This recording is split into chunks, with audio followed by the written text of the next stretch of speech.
Hey guys, welcome back to Astral Diaries. I want to do a little video here, and I'm kind of winging it. I don't have notes, just kind of going off the top of my head.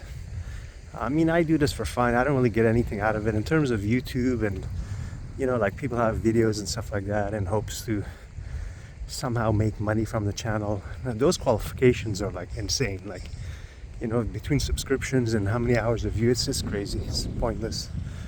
So that's why I don't spend a lot of time, on these, like preparation and quality of the video, because I'm just doing it for fun. And it's really windy again. Hopefully that doesn't affect the sound quality.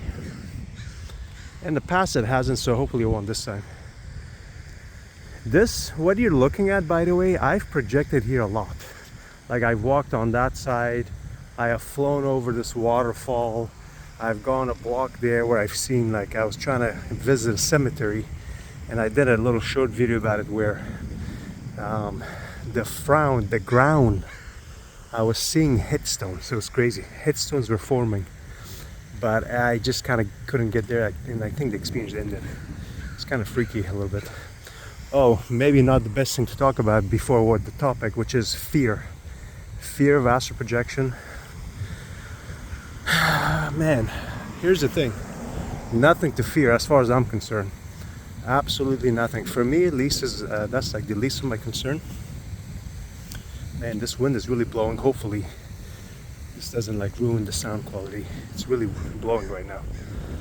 Oh my god, maybe I should just stand somewhere, because if you guys can't really hear what I'm saying, it's gonna just be a waste of video here.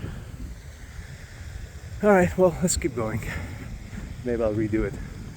So when I got back to astral projection late 2023, I've said in my previous videos, mainly because I lost my father early 23, and then by November I was kind of like questioning and looked into like mediums and stuff like that, and soon found out that just cold reading scammers.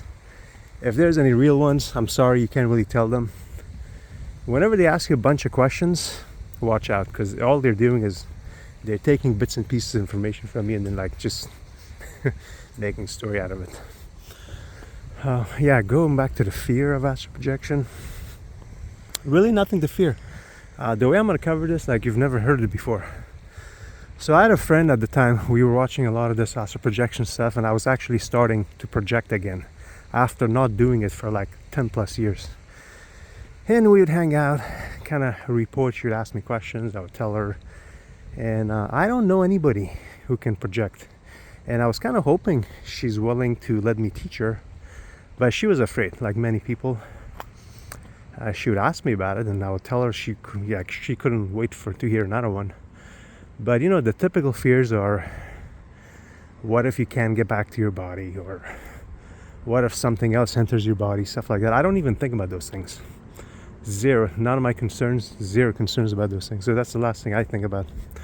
The fear you should have, something you won't even think about, is, see, the best exit is rollout. I mean, I've said it in my previous videos. Floating, I want to do a separate video about this. Floating is not really natural. We don't know how to float, but we know how to roll. So this is where the fear comes in. Something you won't even think about. Of all the times that I rolled in the last year and a half or so, which is quite a bit, like sometimes, once every few weeks, as much as 6 times in a week, 3 times in one night, which has been the record. Only once I rolled physically with my physical body, and I caught myself with the feet. So this is where the point I'm trying to make. Depending on your health, age, and you're doing the rollout, what you should fear is if you roll out physically and potentially hurt yourself. Physically. Like, let's say, you're an older, fragile person, you break a hip, or like, you know what I mean? So that's what your fear should be. And, if you're like a fit, younger person, or let's say even like you feel like an overweight person, right? That would be my concern. So, look at your bed. Where's the your nightstand and kind of see if you roll physically, which can happen. It happened to me once. And this is because, you know, when that vibration separation sensation happens, when you roll and move, what you move is your astral body. It feels very real. It feels, you can even like feel your comforters. You can even like, I have like these metal bars on my bed, headboard. Sometimes I like hold it and kind of like twist myself and like throw myself, you know, when I wake up, kind of fling myself to get out of the bed. I've even felt the metal bars, my comforter. I've even like removed my comforters with my hand, only for it not to be my physical body. So that's how real it is.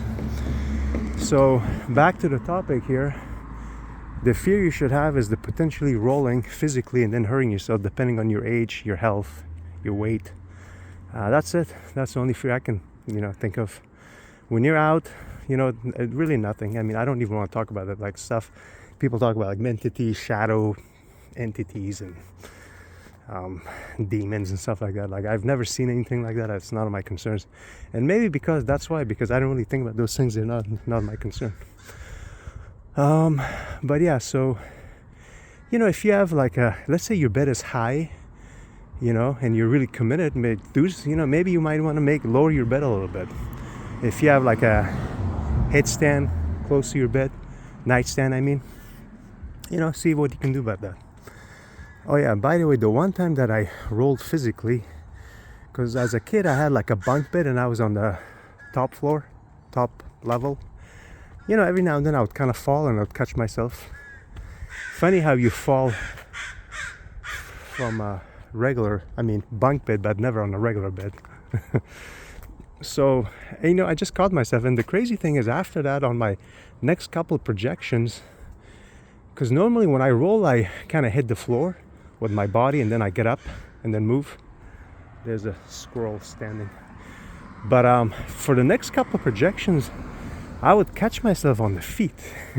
And that tricked me a couple times, because I would catch myself on the feet when I would astrally project, and then I would feel the texture of the carpet. So that threw me off. That kind of wasted me a couple of projections right there, because after that, and then the last couple ones, I've gone back to just rolling and hitting the floor, and sometimes I'm in slow motion. So that's pretty much it. Just a quick one. Fear of astral projection. I was going to do this yesterday, kind of dark, cloudy, fitting to the topic, but started raining on me, and then I just kind of changed my mind. So yeah, so that's it. Nothing to fear but fear itself, I guess. Please like, subscribe. Just, you know, your fear should be falling from your bed physically and then hurting yourself. So that's pretty much it.